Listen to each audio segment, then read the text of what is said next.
Readers Entertainment Radio presents Book Lights with your host, author Lisa Kessler. Book Lights, where we're shining a light on good books. Good morning, everyone. I hope your 2022 is off to a great start. I can't believe this is already our second show of 2022. What is time? Anyway, I'm glad that you're here today. I have a really interesting author on with us today. If you haven't read her books yet, you're in for a treat. Her name is Shirley Reva Vernick, and I will read her bio here so you can get to know her. She's got some great books out there. Shirley Reva Vernick writes award-winning middle grade and YA fiction, including ALA Best Fiction Pick and Sidney Taylor Honor Book, The Blood Lie. Her essays have appeared in Salon, Cosmopolitan, literary journals, and city newspapers. Shirley also helps run Storybee.com, a storytelling web service that's used as a literacy tool on 5 continents. NASA even used it as a model for its Imagine Mars program, which combines storytelling and science for K-12 students. You can learn more about her on her website. I did put a link there. She's got lots of fabulous book trailers and information about her books there, and you can learn more. So I don't want to delay any longer. Are you there, Shirley? I am. Hi, Lisa. Hi. Thanks so much for being here today. You're up where it's very cold, right? Yes, I'm up in snowy, cold New England. We're having a real old-fashioned winter. So you're all hunkered down, staying warm inside. Yes, that's right. Running to the thermostat every few minutes to adjust. Yes, writing your books in your gloves. That's just about it. Not too different. So you have a book coming out very soon and a book that just came out. So I kind of wanted to talk about both. But do you want to tell everybody first about The Blood Lie? That one is available now, right? Yes. The Blood Lie is actually my first novel for upper, middle grade, and young adult. And it is based on a true story of a blood libel that happened in my hometown in northern New York State in the 1920s when my father was growing up there. Blood libel is a form of anti-Semitism wherein anti-Semites throughout history would accuse the Jewish community of nefarious activities when somebody went missing. And in my hometown, a little girl went out to play in the woods one late afternoon and got lost. And the community and the state police got involved in accusing the Jews and searching their properties and interrogating the rabbi and making lots of threats. So my novel is a fictionalized version of that, featuring on the 2 youngsters, one teenager from the Jewish community who gets blamed for the supposed murder, and one is the older sister of the little girl who got lost. So that's real close to my heart, that book, because I learned that first from my father. Yeah, when I read about the book, I thought, wow, I've never heard of this. Is this a historical novel, or did you change the time period? It is a historical novel. It takes place in the year 1928, which is when this actual blood libel really did take place. Yeah, so it's straight historical. Wow, how much research did you have to do for that? I had to do a lot, and it wasn't that easy information. I first found out about the blood libel when I was in college, actually. I was taking one of those required sociology classes, and our professor sent us home for fall break with the assignment to, wherever you're going to be spending the fall break, find a local community conflict, either past or current, and write a paper about it and analyzing it. And I still remember driving home thinking, well, what am I going to do? Because nothing ever happens in Little Messina, New York. There's no conflict. There are no juicy things going on. So I asked my father, who had grown up there, if he had any ideas, and he told me about the blood libel. So I talked to people who were still around who had lived through it, including relatives and other people in the community. There had been a nonfiction book written about it, although it had quite a number of inaccuracies in it, and I did scholarly research. And then, of course, I had to research what life in a little town in northern New York would have been like during that time, and what were the norms and the customs, and what was the technology, and what was the economy like. So it was a deep dive, and I enjoyed it a lot. I always enjoy the research part. Yeah. Was this your first historical, or had you done others? That way, it was my very first novel, yes. It was wow, my very first okay. novel. It came out in 2011, and the one that is coming out this February 8th will be my fourth novel. Nice. Okay. So when you decided to write The Bloodlight, I'm assuming that you have Jewish traditions in your family, right? Yes, I am Jewish, and on both sides for all the generations back. Oh my gosh! So, okay, so you my have father's lots of family ran a dry goods store in Messina, and they were the day that an evening that the blood libel accusations got started. My father and his father and the whole family was awakened in the middle of the night by the state police to take them to the store to search the store to see if there were body parts. Because wow. the rumor was that the Jews had murdered a Gentile girl and drained her blood for use in, some sort of cooking or occult something, right? a thing, and then did something with her body parts. And that happened all over town, and the rabbi had to go testify in the middle of the night, and there were gangs, threatening the Jewish community.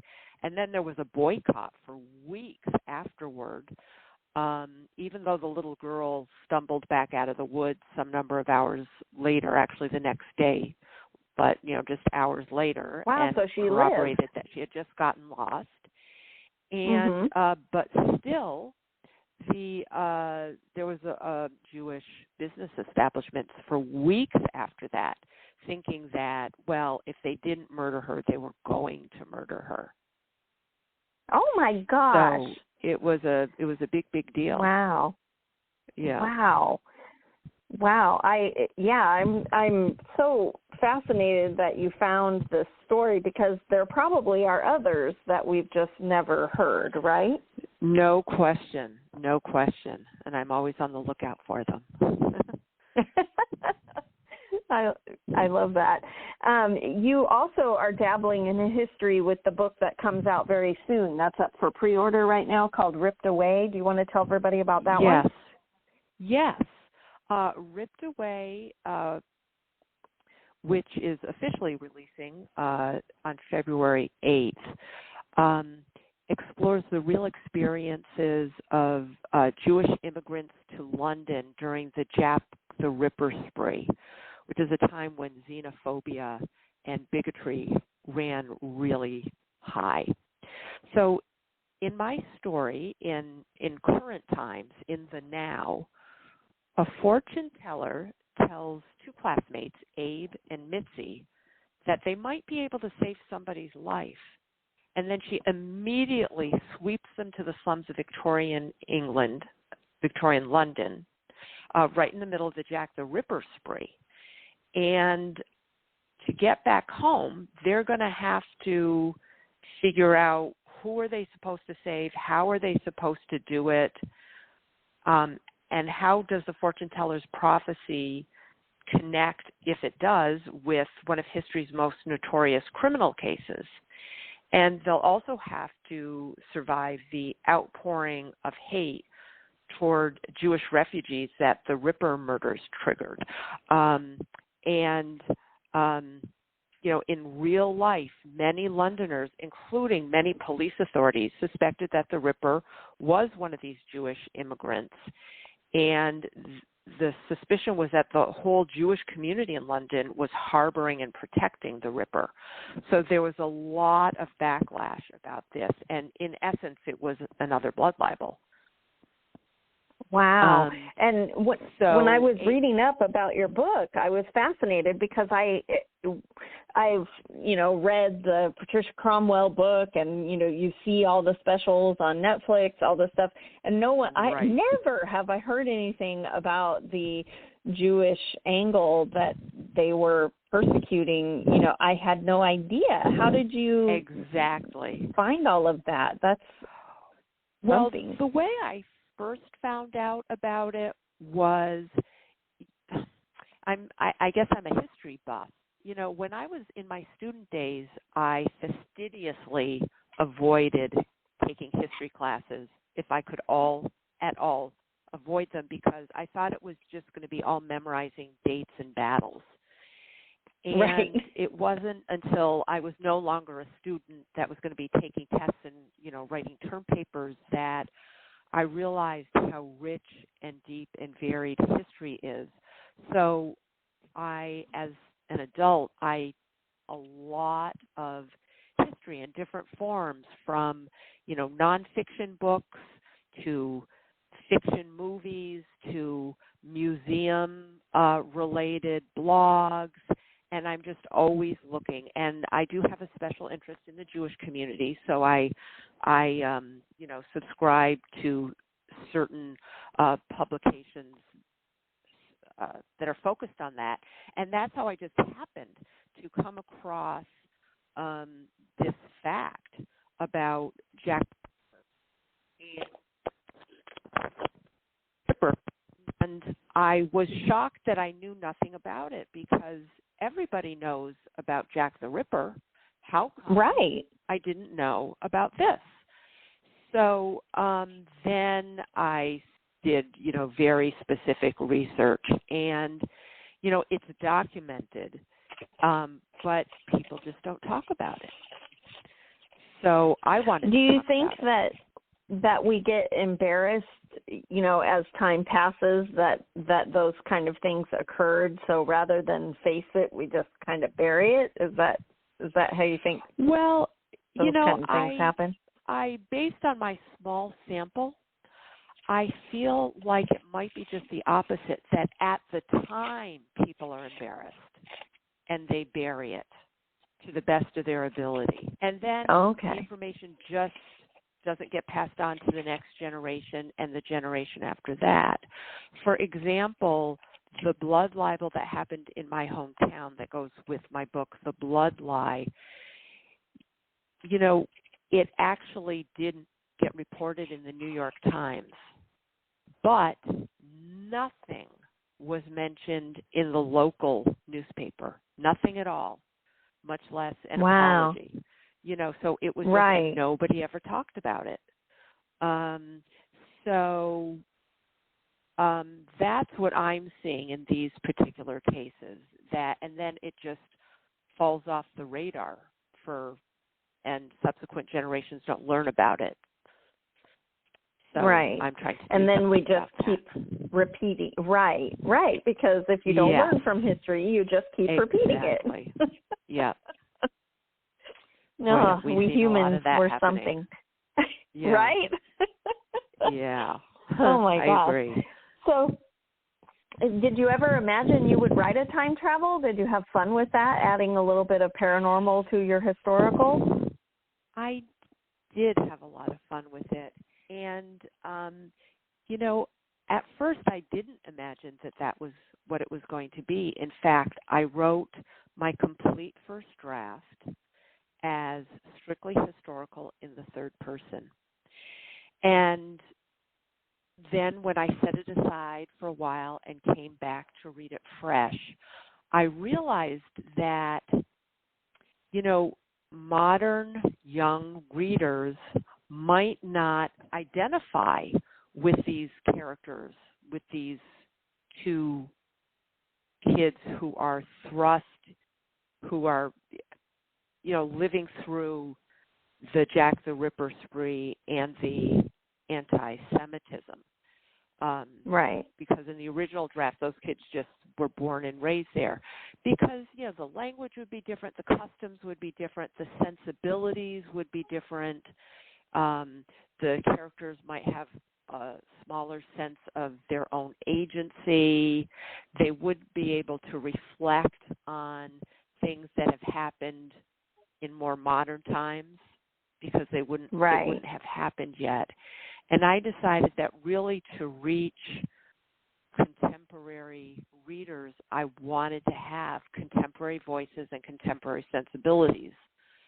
And then that just totally spoke to time travel for me. Right. So that's really how it happened. Oh, I love that. And it looked like on your website anyway that most of your books are YA and middle grade. Do you have any other genres that you dream about writing, or are you really happy with that younger narrator? So far, I'm really happy with the younger narrator. I seem to, my sort of place where my characters, all of whom have minds of their own, seem to fall are in that upper middle grade into YA or early YA. And that just really works for me. I enjoy that voice. I can hear that voice. And I think that the readers of those works are the people that I want to write for. So that's just sort of works out well for me. And that kind of dovetails into my next question. Readers are always interested in what your writing journey looked like because it's so different for everyone. So did you always want to be a writer, or did it come to you later, or, what did your journey look like? I am always one of those people who always knew she wanted to be a writer. And I recall very clearly that when I was small, like before school age, I would scribble, like take a pen or maybe a crayon and scribble on a piece of paper, hand the paper over to my mother, and genius that she was, she would read off to me this gorgeous prose or this lyrical poetry. And I thought, wow, if I can do that before I even know how to make my letters, just think what's going to happen when I know how to read and write for real. Wow. And I always loved stories. First I was on the receiving end, as I continue to be as a reader, but, growing up as the youngest of 5 screaming kids and 2 working parents, one way to get one-on-one attention would be to ask a parent or an older sibling to read to me. And those were some of my fondest memories from my early childhood. And then it just went from there, and I always loved it. Now, when it came time to think about what I wanted to do when I grew up, I was afraid to major in creative writing or anything like that because I just had myself convinced that I'd never get a job or make a living. So I did not study it, although I did things on the side with summer jobs and internships. And I backed into writing in my early career by working for a large marketing communications firm where I was writing promotional stuff. And it didn't take long before I realized that wasn't going to work. So I started freelancing by writing feature articles and essays, and, while working a regular full-time job until I was ready to take the plunge. And that was with The Bloodline, which I knew from back when I was in college and found out about it and wrote a paper about it that I would want to expand it into a book, a fiction book. Yeah, wow. And so when you were writing this book, did you do the traditional thing of finding an agent and all that kind of thing, or how did all that work for you? Yes and no. I did have a literary agent, and we were both very excited about the book and sent it to the biggies, and it was declined, passed, as they say. So my agent, who was also an author and had gone through this herself recently, suggested that I do what she did, which is approach publishers directly. Now, the biggest publishers you can't directly, but there are many that you can. And that's how I got matched and signed a contract with Cinco Puntos Press, which has since become an imprint of Lee and Low books. Nice. And that was your in to start writing the rest of these books, right?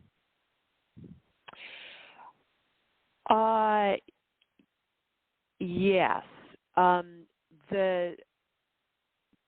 The Blood Lie and my two books after that were with Cinco Puntos, and Ripped Away is actually with Regal House Publishing, and their imprint Fitzroy Books.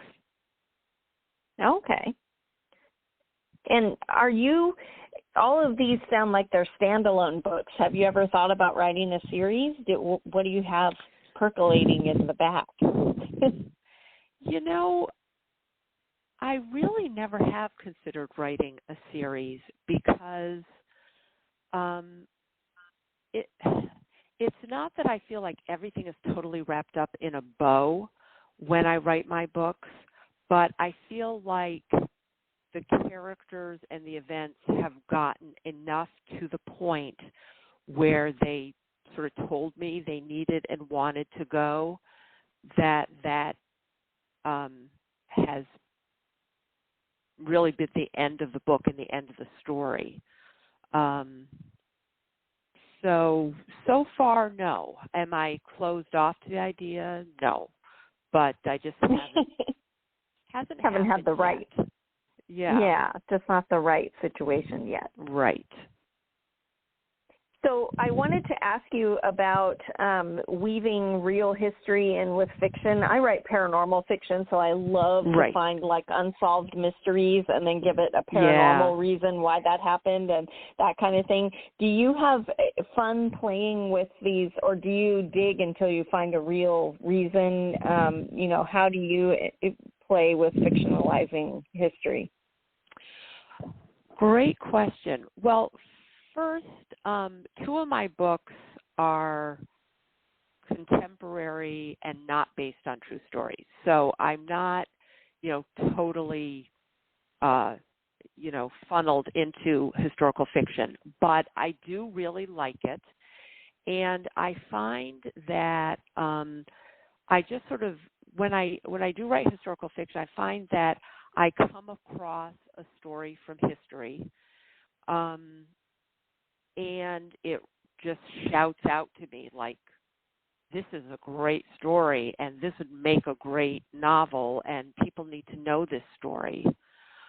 But then I sort of have to wait until I hear the voice of the character, and that's usually what comes to me. It's just like a voice, like a character, whether they're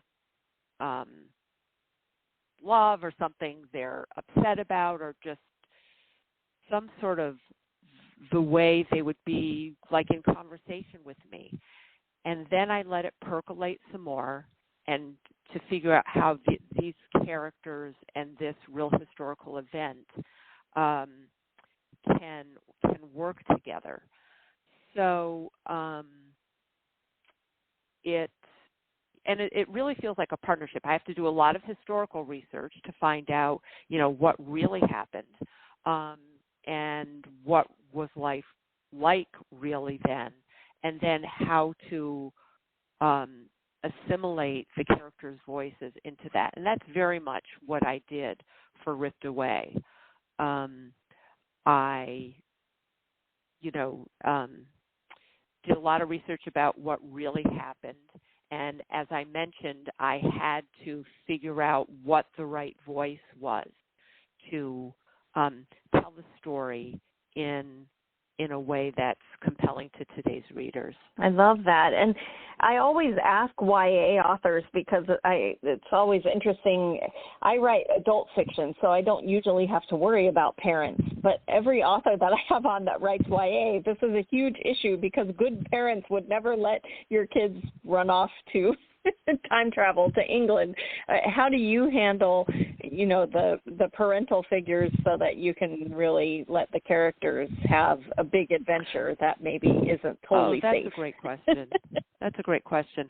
Well, for Ripped Away, which takes place at the time and place of Jack the Ripper, I knew right off the bat that the Ripper was never going to appear on the page, that his crimes were never going to appear on the page, that was the background and sort of launching pad for the characters' adventures. And I made that decision with the audience in mind and just with my own, what I would want to spend time researching and writing.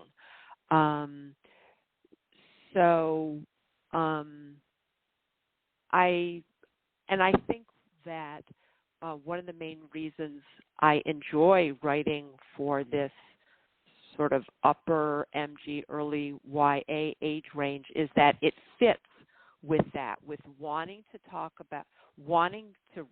number one, write what kids will think is a great read, but also, bring up some, important kind of serious thoughts and questions without the going too dark. Right. That just sort of matches what I like to do, and I think it's what's age appropriate. But in the fiction, how do you like to handle? I mean, obviously their parents didn't time travel with them, right? How do you move the parents out of the situation? Yeah, I'm talking about the fictional parents. I see what you're saying. Well, I gave them parents in the new world, which is actually the old world, so that they had a home base from which they felt safe. And from which they could go on to have their adventures. And when they got to England, they didn't have parents there, right? They had to figure things out. Well, no, they when they get to London, they do have families.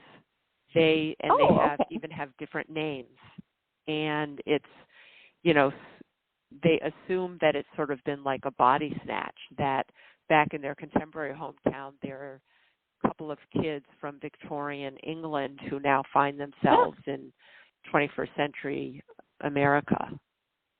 Wow. So there's your follow-up right there. Oh, right. It could be happening at the same time. But just from the other point of view. From the other kids, yeah.